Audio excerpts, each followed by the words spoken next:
I really enjoyed those two conversations around thoracic surgery, simulation, and AI.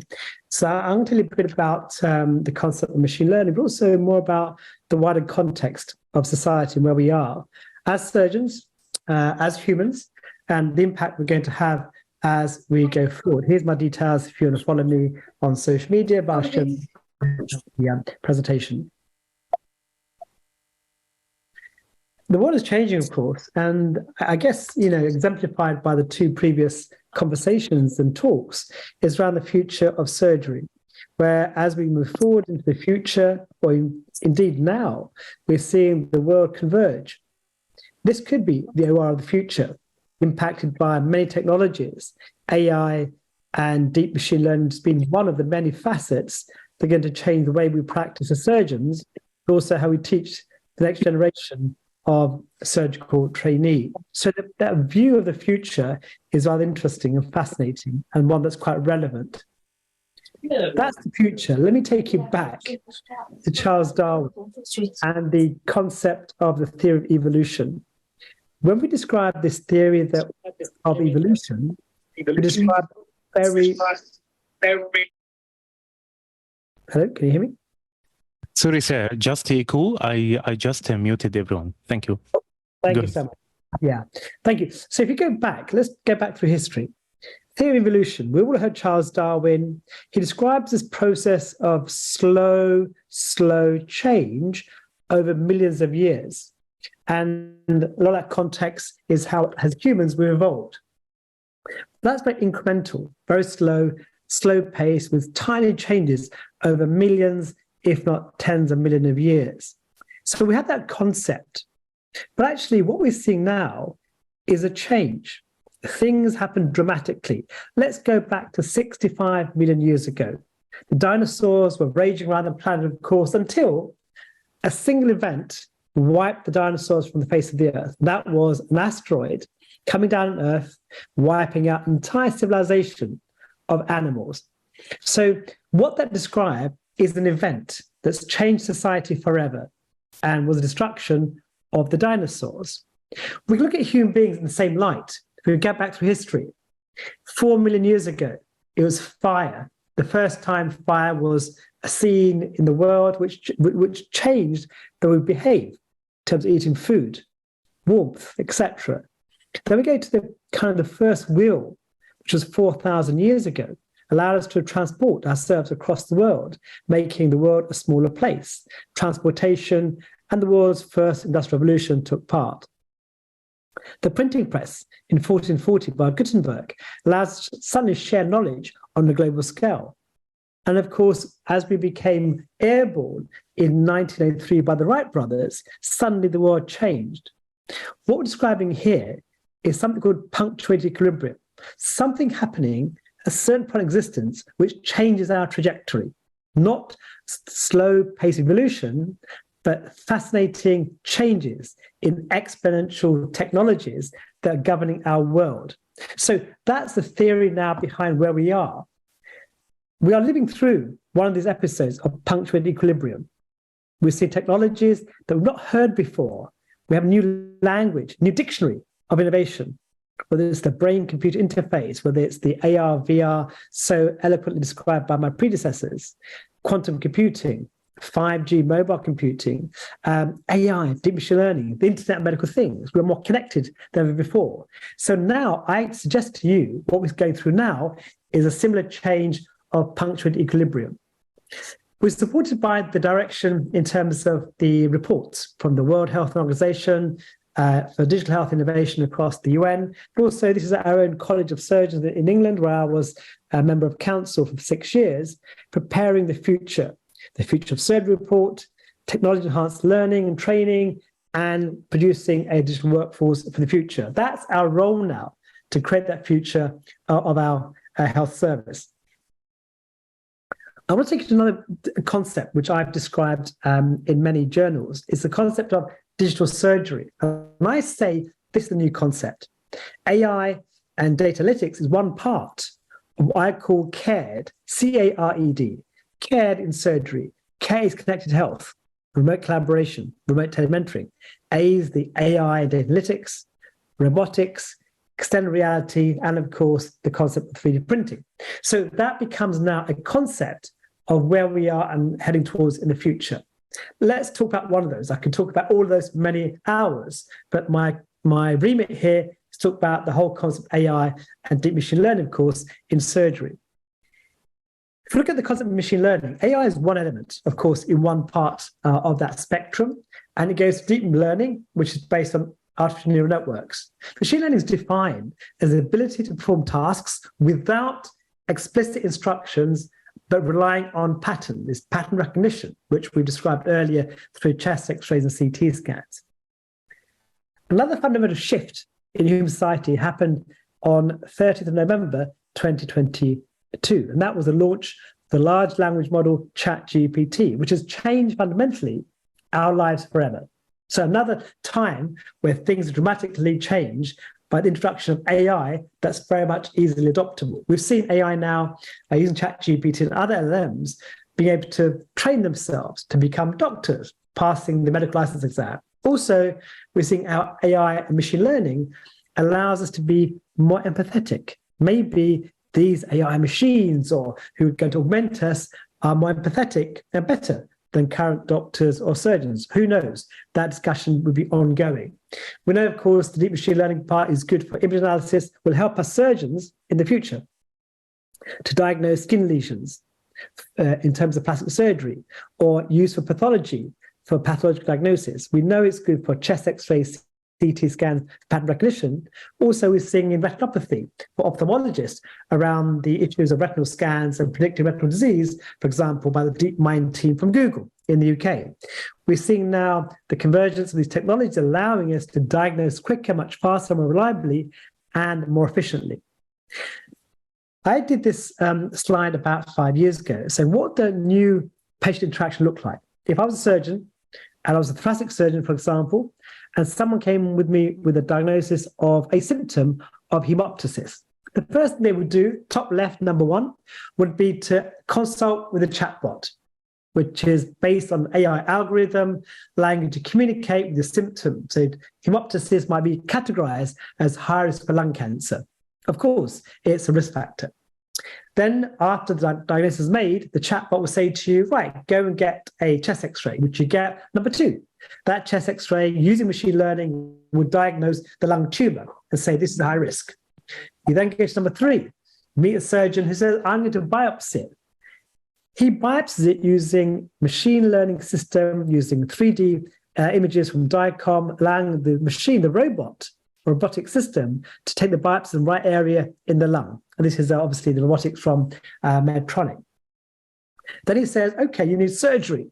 I'm going to send you across the world to be operated remotely using AI and a robot, where anybody can operate. This was the first operation done remotely in China using 5G technology.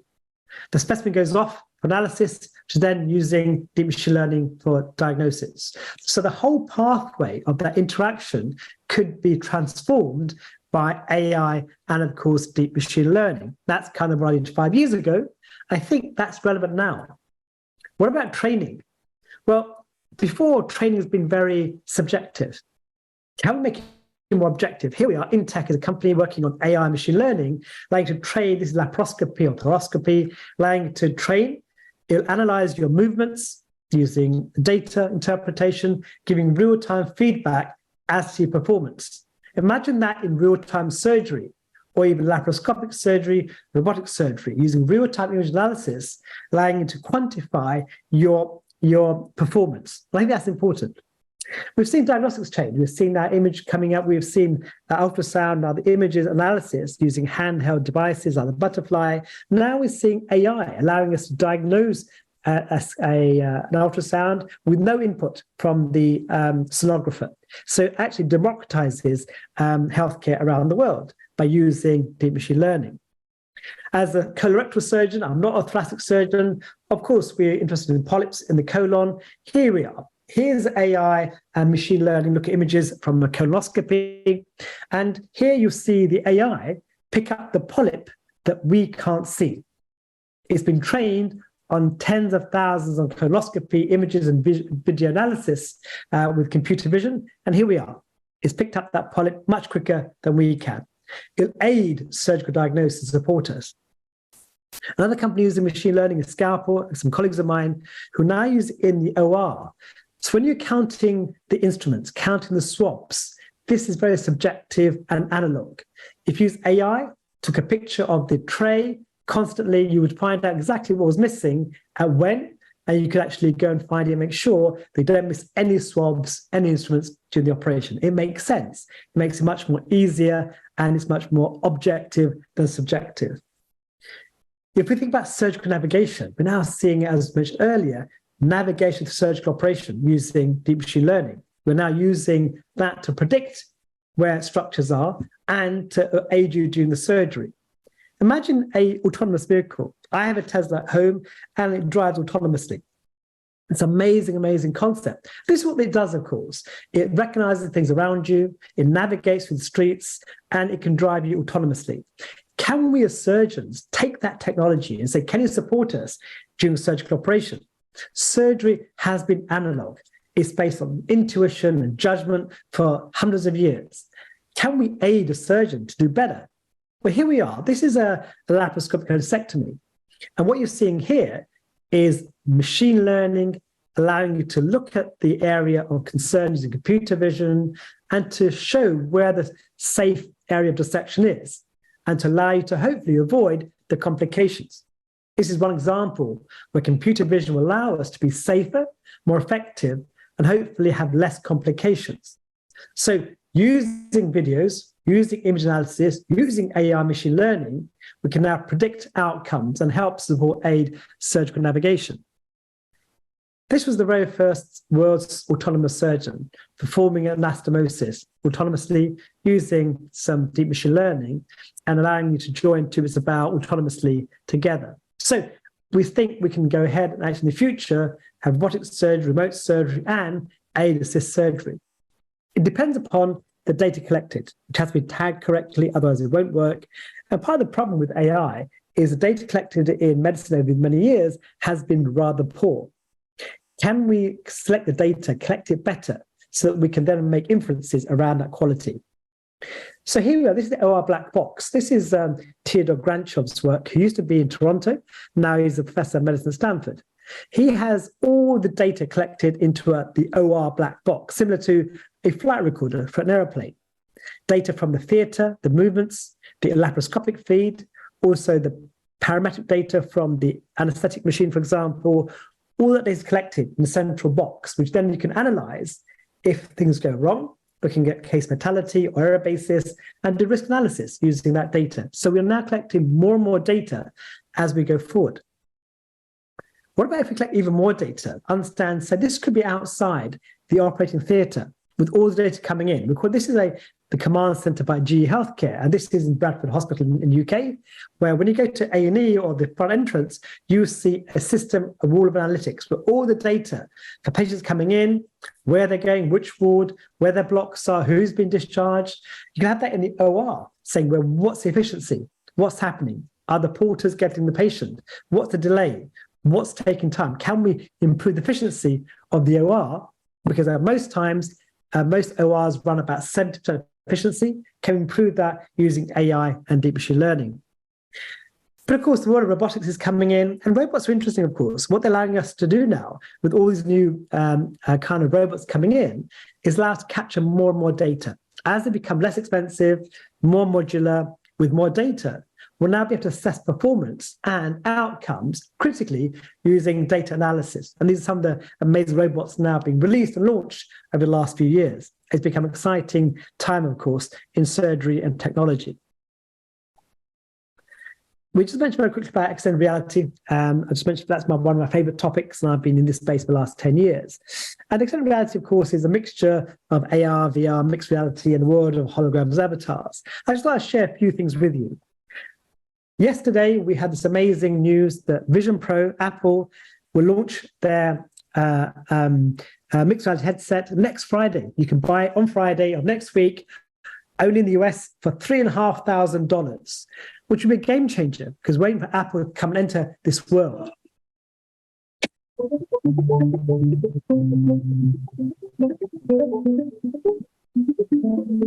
Introducing Apple Vision Pro. The era of spatial computing is here. Don't know about you, but I fancy going to America, waiting in the queue for my one in 2 weeks' time. I may do that. We're also seeing the image overlays in XR. This is an image, for example, a CT scan MRI of the head being overlaid in real time to a patient. So imagine neurosurgery, spinal surgery, and being able to be more precise, planning your operation or where to make the incision or where to put the pins, for example. We're seeing these technologies now being used and having FDA approval to be used in the OR. This is one such example. My colleagues in Japan are now creating platforms where you can overlay images in real time during the operation. This is liver surgery happening in real time. And of course, the fidelity will get better and improved as time goes on, allowing you to perform much safer surgery. We're also seeing the kind of way we use these headsets within the OR, more about a kind of the process. This is XX, my colleague Robert Masson in the US, creating technology which allows you to plan surgery using all the technology available and predicting the outcome of the operation, for example, using mixed reality headset. I have built many companies. I run 7 different companies and I've become an entrepreneur, but one of them is based on VR. And I thought I'd just share a video of what training looks like in surgery and in medicine using AI-powered XR. Introducing AI-powered XR. Immersive training combining artificial intelligence, virtual reality, 360 CGI environments, and interactive 3D content.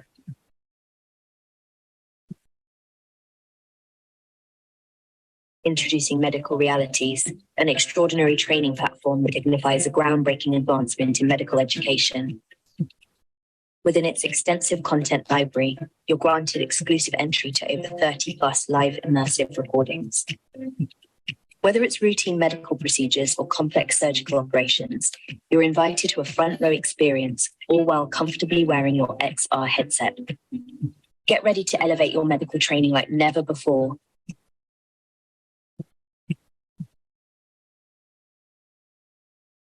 AI-driven simulations. Dive into the future with Judy and a continually expanding roster of patient avatars. New content and characters added monthly. As these avatars share their symptoms, you're thrust into dynamic diagnostic scenarios that evolve based on your past sessions, ensuring ever-refreshing challenges. Tell me what has brought you here to the emergency department today. I came to the emergency department because I'm not feeling well. 3 days ago, I was stung by a bee while I was on the beach. Since then, my hand has become swollen and inflamed. I'm concerned about the reaction and I wanted to get it checked by a doctor. Okay, I would like to give you a quick assessment. Sure, let's start the assessment. I'm ready. Immersive e-learning. In this module, we'll be learning about properties of peristomal skin, which is the area of skin directly under the base plate. We will cover the functions of the skin layers, and their structures. Skin acts as a barrier and retains water, preventing moisture loss.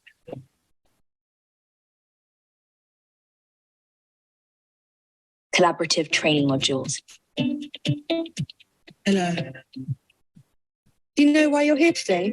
We're going to be working out where the stoma will go. So I'll stay in hospital until I'm confident with the bag. Okay, now let's get you ready on the table for your sighting. Okay.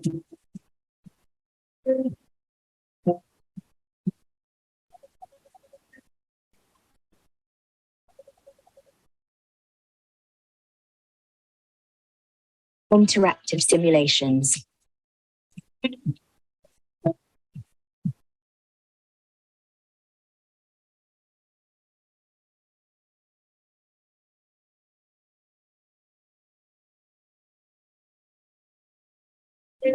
Your personal AI learning assistant, powered by a variety of large language models, including ChatGPT.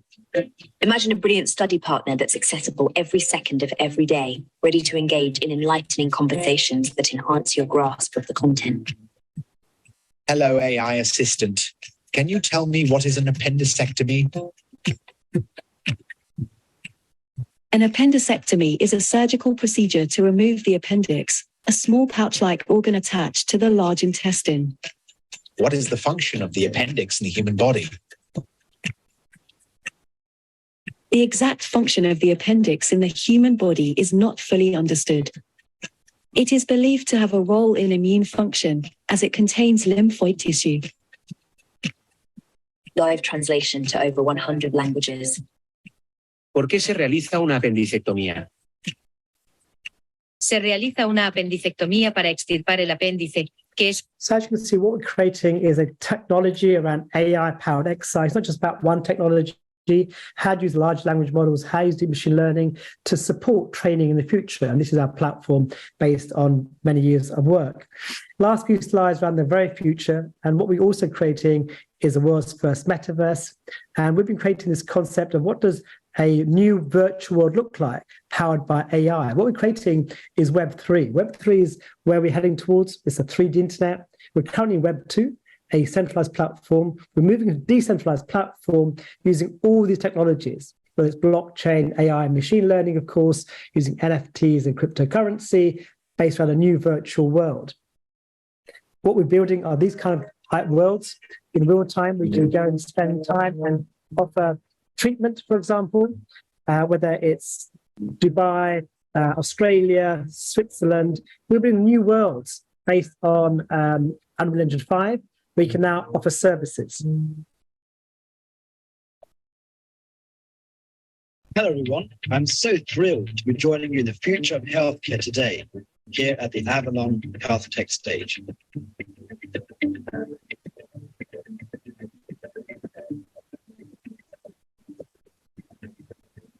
Welcome to the medical metaverse, Shafi.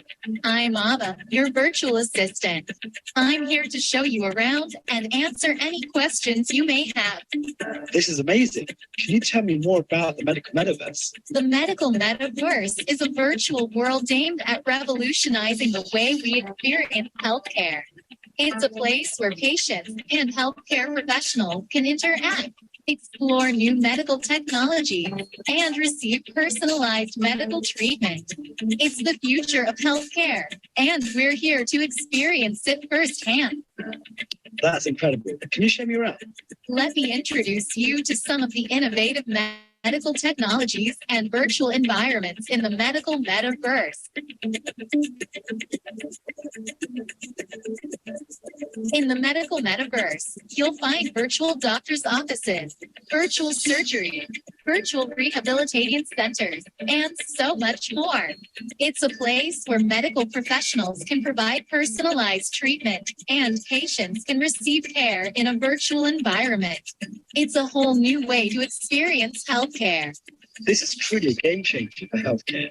I can't wait to see how it continues to evolve. Neither can I. And now, let's get started with the opening keynote. And I'll just do the last thing I'll just show you very quickly is what we did a couple of weeks ago. We had the world's first conference in my auditorium in our metaverse.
So what I've just shown you is a glimpse of the past, where we've come from and where we're heading towards into the future. One thing that I will share with you, we launched this online platform called Surgery International to bring all the world's news together in one platform. So please do join us on that journey. It's a free access to all the news and stories of surgery in all continents around the world. And we launched this about a year ago, and we have tens of thousands of users. But do register. Here's the QR code. Do join us and do share your stories as you wish. Along those lines, we have special sections for future of surgery, robotics. We cover all the stories from around the world. And I will stop there, having gone through very quickly in terms of the past, the present, and the future.